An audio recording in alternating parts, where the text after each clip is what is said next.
The emotions don't go away. They go somewhere else. Here's also what I know now that I didn't know then. I wasn't carrying weight. I was carrying emotions. Your body is not betraying you. Your body is talking to you. The woman with the most emotional clutter is usually the most capable woman in the room. Emotional clutter is not evidence that you're falling apart. It is evidence that you've been holding it together for a very long time.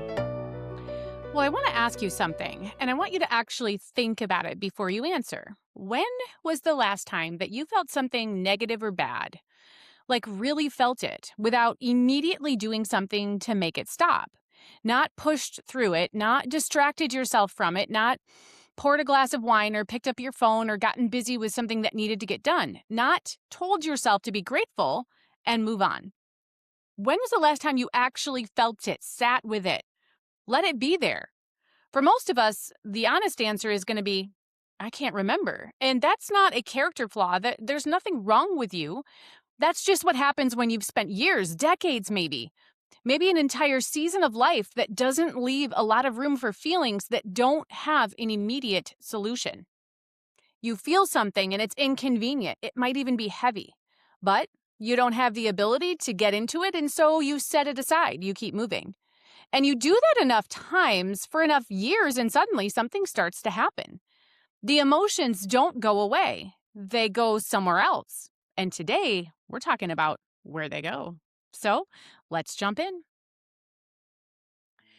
Well, hey there. Before we go any further, I want to give you something that will help this conversation actually make more sense. Because if clutter has been a struggle for you, it's probably not because you don't care, or because you don't try, or because you lack motivation. It's because you're clutter and you speak a specific clutter language, and no one ever taught you how to listen. I created a free resource called the Clutter Languages Guide, and it's not about organizing or decluttering faster. In fact, there's no step-by-step processes in it anywhere. It's about recognition. And as you read through it, you'll start to see why clutter shows up the way it does in your life and what it's holding, what it's protecting, and what it's been asking from you. You might recognize yourself in one language. You might see pieces of yourself in several. That's totally normal. This isn't some sort of test. There is no right answer or one right language, and you don't need to fix anything yet. Understanding comes before fixing. Fixing and momentum can come later. You can download the free guide at clutterlanguagesguide.com or using the link below. And I want you to approach it slowly. Don't take any action, but just notice what lands. What makes you say, oh, that's me? This will indicate your clutter language, because when you understand the pattern, the shame can soften. And when the shame softens, then change becomes possible. So let's start there. Well, all right. Welcome to something new today. If you've been with me for the last few weeks, you know we just wrapped up a 3-episode series all about the weight that we women carry. And I'm not talking about the number on the scale kind of weight, right? And if you haven't listened to those episodes yet, I want you to go back and start there. Not because you need them to follow along today, but because they build a foundation that is going to make everything in this new series land even harder. So you'll want to go back to last Thursday's episode, the Thursday before that, and the Thursday before that. Okay? And I'm going to give you a little recap here. So this will tell you a little bit about what each episode is about as well. So here's kind of the shortened version of what we covered. So in the first episode of that series, we named the grief that doesn't look like grief. The losses in midlife that never get a funeral, the shifts in motherhood, the future you thought you'd have by now, the versions of yourself that quietly disappeared without anyone acknowledging they were gone. In the second episode in that series, we went deeper. We talked about identity clutter, the accumulation of roles and expectations and old versions of yourself and unprocessed disappointments that build layer upon layer until the weight is undeniable and you have no idea where it came from. And then in the third episode of that series, so last week, we talked about permission. The 3 permissions that nobody else is going to hand you to become someone different, to make decisions about who you're becoming without giving everyone else the deciding vote, and then to actually believe that you are capable of the hard thing in front of you. That series was all about naming and identifying what you're carrying. And this series is about going underneath that. Because here's what I've learned from both living this myself and from coaching women through it. Underneath the grief, underneath the identity clutter, there's something older, something that's been building for longer, something that is quietly fueling all of that. And it's called emotional clutter. And it might be the heaviest thing that you're carrying. And so in this episode, this is episode 1 of the Emotional Clutter series. And over the next several episodes, we're going to be doing something that I don't think most midlife women have ever had the space to do. We are going to go to the root, not just to name the weight, not just to identify where it came from, but actually understand what's been accumulating inside you and what it looks like to begin clearing it. So that's what we're going to be starting today. So first, I need to tell you something that I don't talk about enough. There was a period in my life, a stretch of several years, when I gained 50 pounds, and I couldn't figure out why. I wasn't eating dramatically differently. I wasn't sedentary. I was a normal, functioning woman doing something normal, doing functioning normal woman things, doing the same things I'd always done. And the weight, it just came slowly, steadily, undeniably, until one day I looked in the mirror and I didn't even recognize the woman looking back at me. And I did what most women do. I blamed my habits. I blamed my metabolism. I blamed getting older. I blamed having 9 babies. And I tried different approaches to eating. I pushed myself to exercise more. I white-knuckled my way through programs that would work for a while and then stop working. And I'd made progress, and then the weight would come back. And for years, I treated it like a physical problem with a physical solution. More discipline, better habits, tighter systems. And it never stuck because I was treating the wrong problem. That's what I know now. Here's also what I know now that I didn't know then. I wasn't carrying weight. I was carrying emotions. Years of them stuffed down, filed away, pushed through, not dealt with. Grief I didn't have time to process. Disappointments I told myself I was over. Anger I thought wasn't allowed. Fear I didn't have a name for. Loneliness that I was too busy to acknowledge. All of it was living in my body because I had never given it anywhere to go. I wasn't lazy. I certainly wasn't undisciplined. And I wasn't failing at self-control. I was a woman whose body was holding everything that her mind had decided not to feel. And it wasn't until I started doing the deeper work, the emotional work, the kind that doesn't come with a meal plan or a workout schedule, that things began to shift. And it wasn't overnight. It took a couple of years of learning and of getting honest with myself in ways that I'd never done before. It was years of sitting with things that I'd spent decades avoiding. But the weight in time then came off.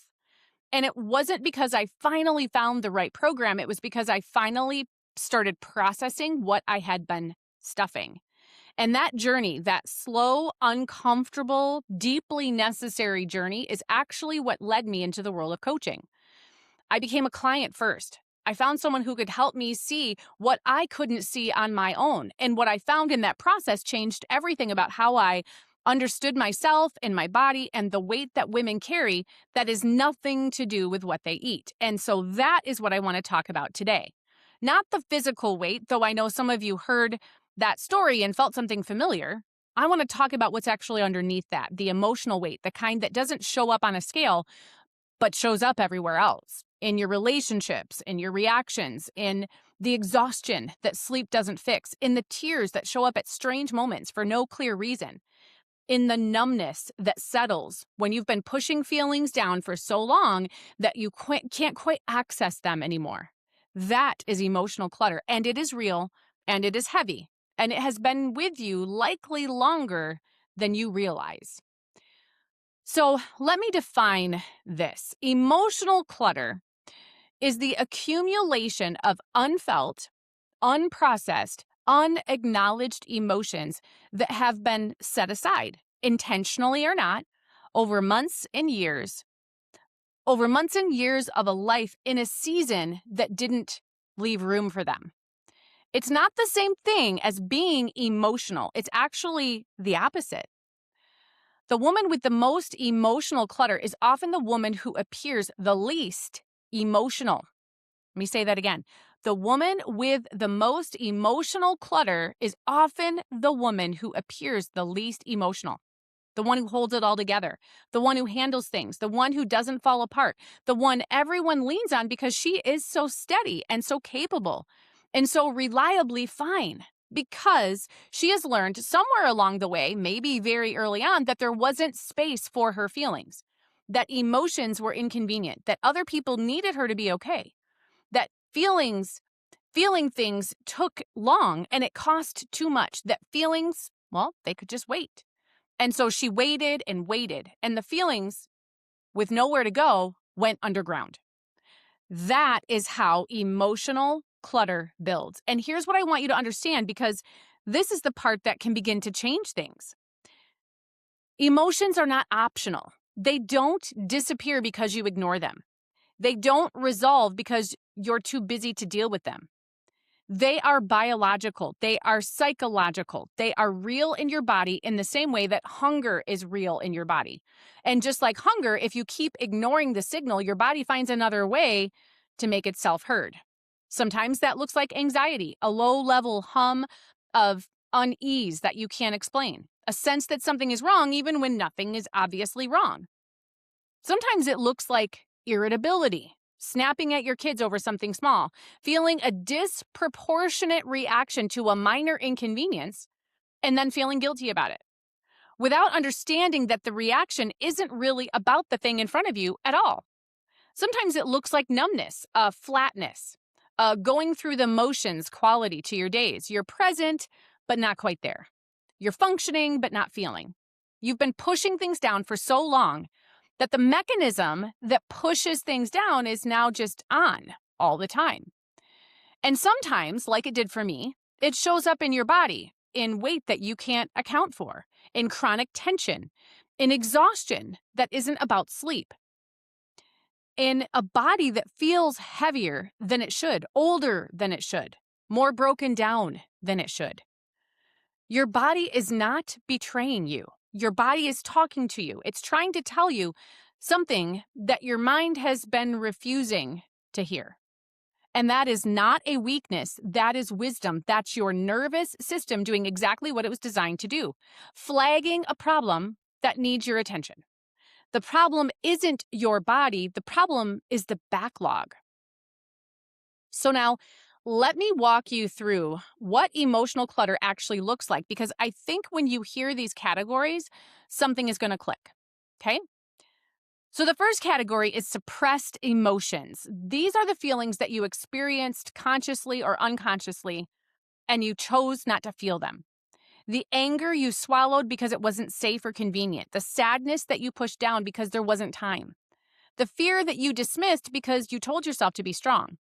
The loneliness you didn't want to admit because admitting it felt like you weren't grateful for what you did have. These emotions didn't leave, they settled in, and they've been there, unprocessed, quietly, adding to the weight. The second category is borrowed emotions. These are feelings that aren't even yours, but you've been carrying them anyway. The anxiety of your kids that you absorbed, the stress of your husband that lives in your nervous system, the worry of your aging parents, the emotional labor of everyone around you that you've been quietly managing and metabolizing without even realizing it. If you've ever walked into a room fine and walked out feeling exhausted without anything specifically happening, you know what borrowed emotions feel like. You were carrying someone else's weight. And the third category is unexpressed emotions. These are feelings that you had but never got to say out loud. The things you never told your husband that still sit in your chest. The grief you didn't get to cry because you had to hold it together. The frustration that never had a witness. The hurt that went unacknowledged because the other person wasn't ready to hear it. Emotions need expression to move. And when they don't get to move, they stay. And the fourth category, the one that I think is the most common for women in midlife, is the accumulated emotional labor. For years, maybe decades, you've been the emotional manager of your household, the one who reads the room, the one who tracks everyone's feelings, the one who adjusts and adapts and smooths things over, who keeps the peace, anticipates needs, absorbs tension, the one who makes sure that everyone else is okay. And somewhere in all of that managing, you stopped being managed. Nobody was reading your room. Nobody was tracking your feelings. Nobody was smoothing things over for you. And that emotional labor, the weight of being the emotional center of gravity for everyone around you, has been building in your body without anyone, including you, giving it a name. That is emotional clutter, all 4 categories of it. And here's what I want you to hear right now, plainly. This is not your fault. You were not weak for feeling these things. You were not dramatic. You were not broken. You were a woman doing what women in your season of life do: surviving, managing, showing up, carrying on. And nobody handed you a framework for what happens to the emotions that you set aside in order to do all of that. Until now. Well, hey there. Before we go any further, I want to give you something that will help this conversation actually make more sense. Because if clutter has been a struggle for you, it's probably not because you don't care, or because you don't try, or because you lack motivation. It's because you're clutter and you speak a specific clutter language, and no one ever taught you how to listen. I created a free resource called the Clutter Languages Guide, and it's not about organizing or decluttering faster. In fact, there's no step-by-step processes in it anywhere. It's about recognition. And as you read through it, you'll start to see why clutter shows up the way it does in your life, and what it's holding, and what it's protecting, and what it's been asking from you. You might recognize yourself in one language. You might see pieces of yourself in several. That's totally normal. This isn't some sort of test. There is no right answer or one right language, and you don't need to fix anything yet. Understanding comes before fixing. Fixing and momentum can come later. You can download the free guide at clutterlanguagesguide.com or using the link below. And I want you to approach it slowly. Don't take any action, but just notice what lands. What makes you say, oh, that's me? This will indicate your clutter language, because when you understand the pattern, the shame can soften. And when the shame softens, then change becomes possible. So let's start there. And so here's the reframe that I want to offer to you.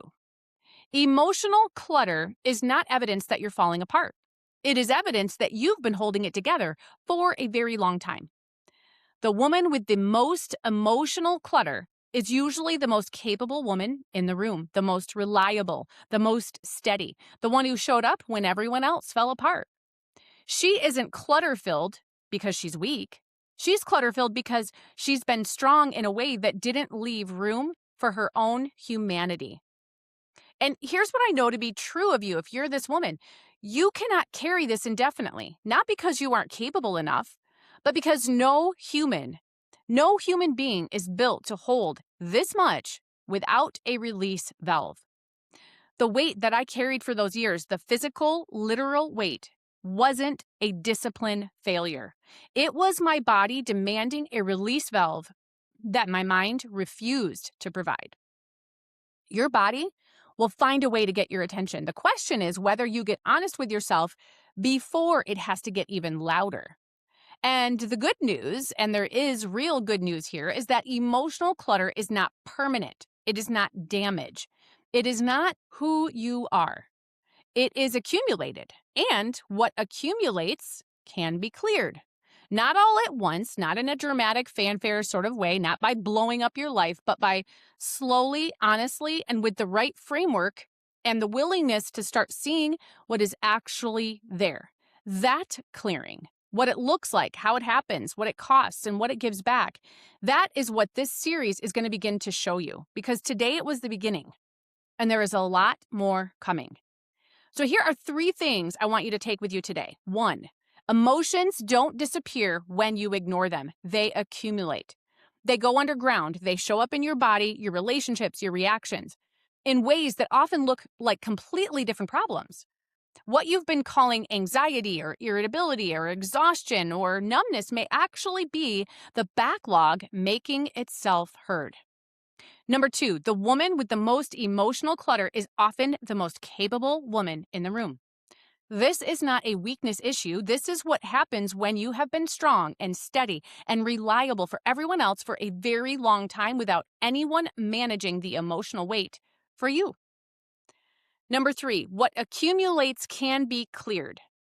This accumulation is not permanent. This is not damage. This is a backlog, and backlogs can be worked through. That's what this series is going to begin to show you. And so if something hit you today, if you heard the word backlog and felt something in your chest, or if one of those 4 categories gave language to something that you've been living without a name for, I just want you to sit with it today. Don't rush to fix it. Don't immediately try to do something with it or resolve it. Just let it land. Hold it. Because that recognition, that moment of, holy cow, that is me. And that's what this is. That's not a small thing. That is the beginning of something real. Now, next week, we're going to be going one layer deeper on Thursday. We're going to be talking about how emotional clutter actually shows up in your body, in your behavior, in the patterns. You've probably never connected to emotions before. And I think it's going to be one of those conversations where a lot of things that have felt confusing suddenly start making sense. So make sure that you're following along or subscribed here so that you don't miss it. And know that if this conversation resonated with you, it would be so awesome if you could share it with a woman who you know needs to hear it. You already know who she is. And grab my free guide. You'll find it down in the show notes below. It's called This Is Why Midlife Feels So Heavy. If you haven't already grabbed it, it's down in the notes for you.